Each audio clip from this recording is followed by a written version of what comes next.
सभी विद्यार्थियों को नमस्कार, गुड मॉर्निंग। तो आज है 20 मार्च 2023 और 20 मार्च 2023 के जितने भी इंडिया और वर्ल्ड के जो करंट अफेयर्स के क्वेश्चन बनते हैं, आज उनका हम डिस्कशन करेंगे।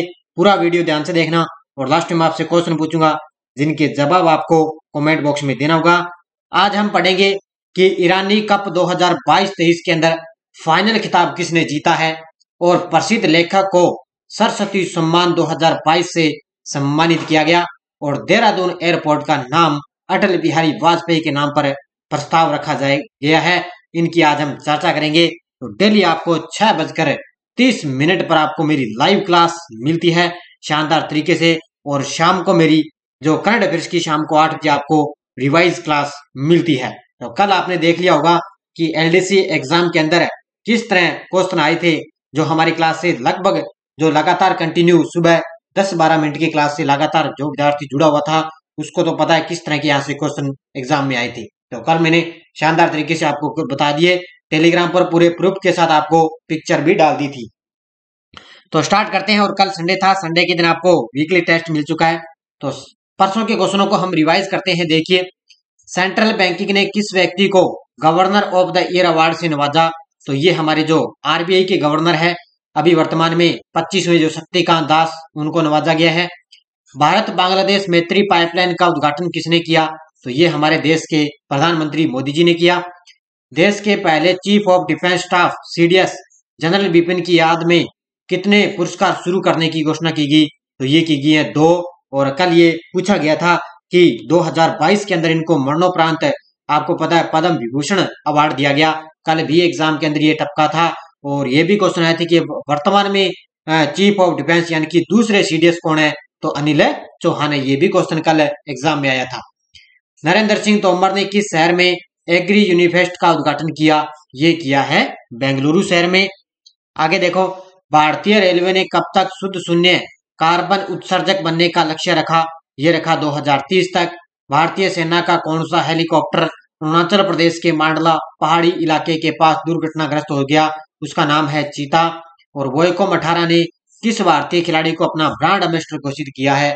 ये किया है एमएस धोनी को। और टाटा कंसल्टेंसी सर्विसेज टीएस ने के नए सीईओ को नियुक्त हुए हैं? तो ये हुए हैं के कृतिवासन। तो ये परसों के क्वेश्चनों का रिवाइज कल संडे के दिन आपको वीकली मिलता है, फिर हमारा मंथली कंप्लीट होने के बाद आपको मंथली रिवाइज मिलता है। तो आपको शानदार तरीके से हमारी टेस्ट सीरीज मिल रही है प्रताप क्लासेज ऐप के अंदर। ये विश्व का भूगोल टेस्ट सीरीज, भारत का भूगोल, इसमें लगातार आपको टॉपिक वाइज टेस्ट सीरीज मिल रही है। उसके बाद में ये ईओ और आरओ के लिए भी हमारी करंट अफेयर्स की राजस्थान, इंडिया, वर्ल्ड तीनों आपको सुपड़ा साहब 50 रुपए के अंदर आपको लगातार मिल रही है। उसके बाद में ये क्लास मेरी आपको रिवीजन क्लास भी शाम को मिलती है। तो जरूर ज्वाइन कीजिए हमारे टेलीग्राम को और प्रताप क्लासेस ऐप को। तो स्टार्ट करें। एक बार सभी साथी वीडियो को लाइक और शेयर कर दें। देखिए, पहला प्रश्न, ईरानी कप 2022-23 में फाइनल खिताब किस टीम ने जीता है? तो ईरानी कप 2022-23 के अंदर फाइनल खिताब जीता है किस टीम ने? ये जीता है, ध्यान रखना, रेस्ट ऑफ इंडिया ने। किसने जीता है? रेस्ट ऑफ इंडिया ने क्या है? मध्य प्रदेश यानी कि एमपी को हराकर ईरानी कप 2022-23 के अंदर फाइनल खिताब जीता है। देखो, ईरानी कप 2022-23 के फाइनल में टीम है ये कौन सी? रेस्ट ऑफ इंडिया ने मध्य प्रदेश को 238 रन से हराकर अपना 30वां शीर्षक जीता है। इसमें देखो, यशवी जायसवाल कौन है? ये यशवी जायसवाल ने, जिन्होंने दोनों पारियों में शानदार बल्लेबाजी का प्रदर्शन किया था और मैच के प्लेयर ऑफ द मैच घोषित किए गए थे। तो ये भी आपको शानदार तरीके से याद रखना है कि ईरानी जो है कप 2022-23 का जो खिताब किसने जीता है? किसने? रेस्ट ऑफ इंडिया ने जीता है। अगला प्रश्न, किस प्रसिद्ध लेखक को सरस्वती सम्मान 2022 से सम्मानित किया गया? किस प्रसिद्ध लेखक को सरस्वती सम्मान 2022 से सम्मानित किया गया? वो किया गया है शिव शंकरी को। ठीक है, option number C, Shiv Shankari को। ये प्रसिद्ध लेखक है, इनको सरस्वती सम्मान 2022 से सम्मानित किया गया। देखो, के बिरला फाउंडेशन ने घोषणा की है कि एक तमिल लेखिका है, ये महिला है, ध्यान रखना, तमिल लेखिका शिवा शंकरी के लिए प्रतिष्ठित सरस्वती सम्मान पुरस्कार 2022 की ये प्राप्त करता होगी। और उनकी 2019 की जो आत्मकथा है ना, सूर्यवंशम, के लिए इनको ये सम्मान दिया गया है। तो ये इनकी आत्मकथा आपको याद रखनी है कि सूर्यवंशम इनकी आत्मकथा है। इनके लिए ही इनको सरस्वती सम्मान 2022 से इनको सम्मानित किया गया। किनको? तमिल लेखिका शिवा शंकरी को। ये आपको नाम आपको याद रखना है। तीसरा प्रश्न देखो, राव इंद्रजीत सिंह ने किस शहर में महिलाएं और पुरुष भारत में 2022 का 24वां संस्करण लॉन्च किया है? अब ये ध्यान रखना, ये अलग है, ठीक है। ये क्या है? महिलाएं और पुरुष भारत में 2022, ये 24वां संस्करण लॉन्च किया है। किसने? राव इंद्रजीत सिंह ने। किस शहर में? नई दिल्ली के अंदर ये लॉन्च किया है। कहां पर है? नई दिल्ली में। देखो, ये है राज्य मंत्री स्वतंत्र प्रभार, ठीक है, आंकड़े और कार्यक्रम अनुमानन मंत्रालय के लिए राव इंद्रजीत सिंह ने नई दिल्ली में महिलाएं और पुरुष भारत में 2022 का 24वां संस्करण लॉन्च किया है। महिलाएं और पुरुष भारत में 2022 ये एक प्रकाशन है, ध्यान रखना, ठीक है, जो भारत में लिंग संबंधी मुद्दों का व्यापक और गहन विश्लेषण प्रदान करता है। तो ये महिलाएं और पुरुष भारत में 2022 ये एक प्रकाशन है जो अभी इंद्रजीत सिंह के द्वारा इसका 24वां संस्करण नई दिल्ली के अंदर लॉन्च किया गया है। अगला प्रश्न देखो, किस शहर में स्थित स्वाया रोबोटिक्स ने भारत के पहले स्वदेशी स्क्वाड्रप्ट रोबोट और एक्सोस्केलेटन का अनावरण किया है? अब ये ध्यान रखना, ये एक स्वाया रोबोटिक्स है, ठीक है। ये किस शहर में है? ये है हैदराबाद में, ठीक है। और इसने क्या है? भारत के पहले स्वदेशी स्क्वाड्रप्ट रोबोट और एक्सोस्केलेटन का अनावरण किया है। किसने? ये किया है स्वाया रोबोट्स ने। और ये है कहां पर? है हैदराबाद के अंदर। ये आपको याद रखना है, ठीक है। देखो, मुख्य देते हैं, हैदराबाद स्थित स्वाया रोबोटिक्स कंपनी ने 2 डीआरडीओ लैब्स, ठीक है, 2 डीआरडीओ लैब्स कौन कौन सी है? एक तो है पुणे में स्थित है रिसर्च एंड डेवलपमेंट एस्टेब्लिशमेंट है, ठीक है, और दूसरी है बेंगलुरु में defence bio engineering and electromedical laboratory, ये है दूसरी, के साथ मिलकर भारत के पहले क्वाड्रैपेड रोबोट और वियरेबल एक्सोस्केलेटन बनाने का समझौता किया गया है। तो ये भी इस तरह की क्वेश्चन आपको बताया, कई बार विज्ञान और सूचना प्रौद्योगिकी से भी इस तरह क्वेश्चन आपके लिए पूछा जा सकता है। अगला प्रश्न देखो, 2023 की दुनिया के महानतम स्थानों की टाइम सूची में किन 2 भारतीय स्थानों को सूची में शामिल किया गया है? तो 2023 की दुनिया के जो महानतम स्थान आए हैं उनकी टाइम सूची के अंदर 2 भारतीय स्थानों को शामिल किया गया। एक तो है मयूरभंज और दूसरा है लद्दाख, ठीक है। इन दोनों को इसमें शामिल किया गया है। देखो आगे मुख्य तथ्य देखो, भारत के मयूरभंज और लद्दाख जो अपने खतरे में बड़े बागों और ऐतिहासिक मंदिरों के लिए चयनित हुए हैं, जो टाइम मैगजीन की सूची में शामिल हुए।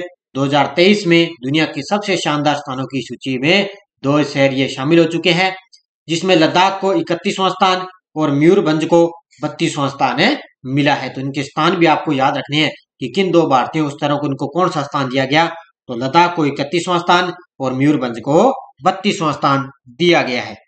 अगला प्रश्न, अंतर्राष्ट्रीय आपराधिक न्यायालय आईसीसी ने किस देश के राष्ट्रपति के खिलाफ गिरफ्तारी वारंट जारी की है? लगा लो स्टार, आगे टपकेगा एग्जाम के अंदर कि अंतर्राष्ट्रीय आपराधिक न्यायालय आईसीसी ने किस देश के राष्ट्रपति के खिलाफ गिरफ्तारी वारंट जारी की? ये की है राष्ट्रपति है, रूस के राष्ट्रपति, ठीक है, पुतिन के खिलाफ इन्होंने गिरफ्तारी वारंट जारी की है। ये शानदार तरीके से, और लगभग मान के चलो आपको पता है एलडीसी एग्जाम के अंदर आजकल ज्यादातर क्या है, एक तो दूसरे देशों की जितने भी राष्ट्रपति प्रधानमंत्री है ना, ये एग्जाम में टपकता है, पूछा जाता है, और किसने भी राष्ट्रपति कौन बना है, नया नियुक्त हुआ है, कौन किसने इस्तीफा दे दिया है, ये लगभग एग्जाम में आजकल ज्यादातर क्वेश्चन पूछे जाते हैं। तो ये खास तौर से आप ध्यान रखना है इनका। अंतर्राष्ट्रीय आपराधिक न्यायालय आईसीसी ने रूसी राष्ट्रपति व्लादिमीर पुतिन के खिलाफ गिरफ्तारी वारंट जारी की है। क्रेमलिन ने यूक्रेन के आक्रमण, आपको पता है यूक्रेन और रूस के बीच में अभी भी 1 साल से ऊपर हो चुका है, इनके बीच युद्ध चल रहा है, ठीक है। तो यूक्रेन के आक्रमण के बाद बच्चों को रूस में बल प्रयोग के माध्यम से स्थानांतरित करने के आरोप का सामना किया है, और यूक्रेनियों ने रूस से उनके विरुद्ध जनसंहार का आरोप उन पर लगाया है। तो ठीक है, उन्होंने क्या है, बच्चों के खिलाफ जनसंहार का एक आरोप लगा दिया उन पर, इसलिए उन पर राष्ट्रपति व्लादिमीर पुतिन के खिलाफ गिरफ्तारी वारंट जारी की गई है। ये आपको अच्छी तरह से याद रखना है, और आगे के एग्जाम में भी ये क्वेश्चन जरूर आएगा। देखो अगला प्रश्न, किस शहर के अंतर्राष्ट्रीय एयरपोर्ट को लगातार 5वीं बार भारत और दक्षिण एशिया में सर्वश्रेष्ठ घोषित किया गया है? तो भारत के अंदर और दक्षिण एशिया के अंदर सर्वश्रेष्ठ घोषित किया गया और वो है नई दिल्ली का इंदिरा गांधी अंतर्राष्ट्रीय हवाई अड्डा को लगातार 5वीं बार सर्वश्रेष्ठ अंतर्राष्ट्रीय हवाई अड्डा घोषित किया गया है। देखो, दिल्ली का इंदिरा गांधी अंतर्राष्ट्रीय एयरपोर्ट को लगातार 5वीं बार भारत और दक्षिण एशिया को सर्वश्रेष्ठ में इनको घोषित किया गया। स्काई ट्रैक्स, अब ये ध्यान रखना किसकी रिपोर्ट है ये? स्काई ट्रैक्स ने इस एयरपोर्ट को 4 स्टार रेटिंग दिया है। कुल रैंकिंग में भी सुधार है के साथ ये 36वें स्थान पर है। ठीक है, भारत के अंदर है ये, भारत और दक्षिण एशिया के अंदर 36वें स्थान पर है। पिछले साल ये 37वें स्थान पर था। ठीक है, और इस एयरपोर्ट को क्या है, 4 स्टार रेटिंग दी गई है। तो अब की बार ये स्थान याद रखना है, 36वें स्थान पर है। कौन सा? दिल्ली का इंदिरा गांधी अंतर्राष्ट्रीय एयरपोर्ट। किसकी रिपोर्ट है ये? स्काई ट्रैक्स की। ये आपको नाम याद रखना है। अगला प्रश्न देखो, किस लेखक ने हाल ही में विपिन यूनिफॉर्म के पीछे छिपे इंसान नामक एक किताब लिखी है? बड़ा ही शानदार है ये इनकी पुस्तक है कि किस लेखक ने हाल ही में एक विपिन यूनिफॉर्म के पीछे छिपे इंसान एक पुस्तक लिखी और वो लिखी है विश्वात रावत ने। ठीक है, ऑप्शन नंबर 1 किसने? विश्वात रावत ने लिखी है। देखो, रचना है ये विश्वात रावत। ठीक है, एक पत्रकार और लेखक ने क्या है हाल ही में विपिन यूनिफॉर्म के पीछे छिपे इंसान नामक एक किताब है लिखी है। ये आपको अच्छी तरह से याद रखनी है। यह रचना विश्वात रावत द्वारा लिखी गई। यह किताब रक्षा मंत्री राजनाथ सिंह को उपहार के रूप में पेश की गई थी। तो ये याद रखना है क्योंकि अपने आपको पता है देश के पहले जो सीडीएस थे ना, जनरल बिपिन रावत, उन पर ये आधारित ये पुस्तक लिखी गई है, जिनका आपको पता है दिसंबर 2021 के अंदर हेलीकॉप्टर के अंदर उनका निधन हो चुका था। उसी के बाद में उनकर ये बुक लिखी गई है। ठीक है, किसने लिखी है? विश्वात रावत ने, एक पत्रकार लेखक है ये। विपिन यूनिफॉर्म के पीछे छिपे इंसान ये किताब है लिखी है। तो ये आपको डिटेल आपको अच्छी तरह से याद रखा करो इस तरह के। अगला प्रश्न देखो, देहरादून एयरपोर्ट का नाम किस पूर्व प्रधानमंत्री के नाम पर रखने का प्रस्ताव पारित किया गया है? अभी इसको मंजूरी नहीं मिली है, लेकिन अभी डिमांड इसकी चल रही है कि देहरादून एयरपोर्ट का जो नाम है वो किस पूर्व प्रधानमंत्री के नाम पर रखा जाएगा। तो ये हमारे जो भारत रत्न पूर्व प्रधानमंत्री थे अटल बिहारी वाजपेयी के नाम पर रखने का प्रस्ताव है रखा गया है।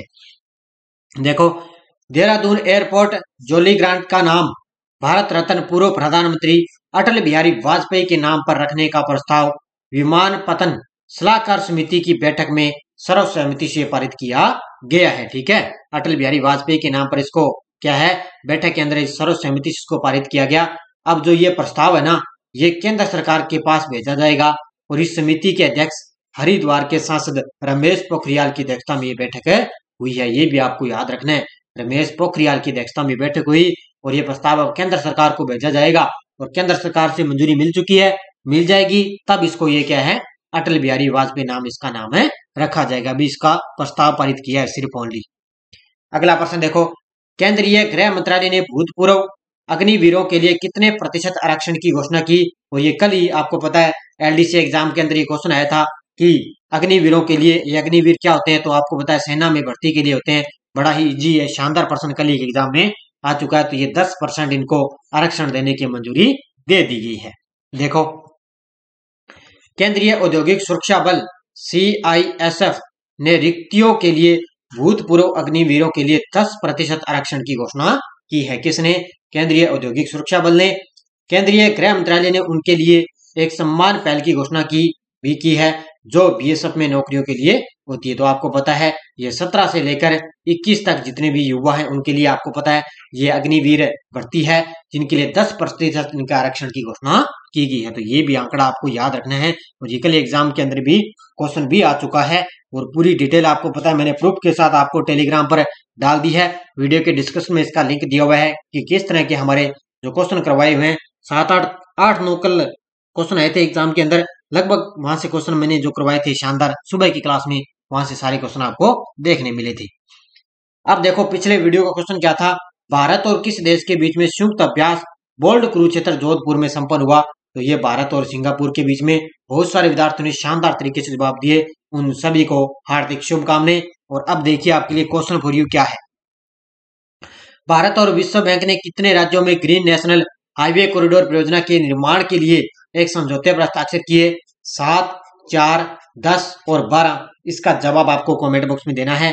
अब आपके लिए मैंने एक नई मुहिम स्टार्ट कर दी है और वो है नेक्स्ट डोज, यानी कि अब जितने भी क्वेश्चन आपको पता है जो पीछे के एग्जाम के अंदर ये इंडिया हिस्ट्री है, चाहे भारत का भूगोल है, चाहे विश्व से संबंधित है, कोई भी क्वेश्चन आया हुआ है एग्जाम के अंदर, चाहे आरपीएससी के द्वारा, चाहे दिनेश बोर्ड द्वारा कोई भी एग्जाम पूछा गया है, तो लगभग मैं यहाँ क्वेश्चन आपके लिए लेकर आऊंगा ताकि पता चल सके कि किस तरह से जो इंडिया से रिलेटेड है वो क्वेश्चन आपके लिए आ सकते हैं। ठीक है, अब इनके आपको जवाब देने हैं कमेंट बॉक्स में।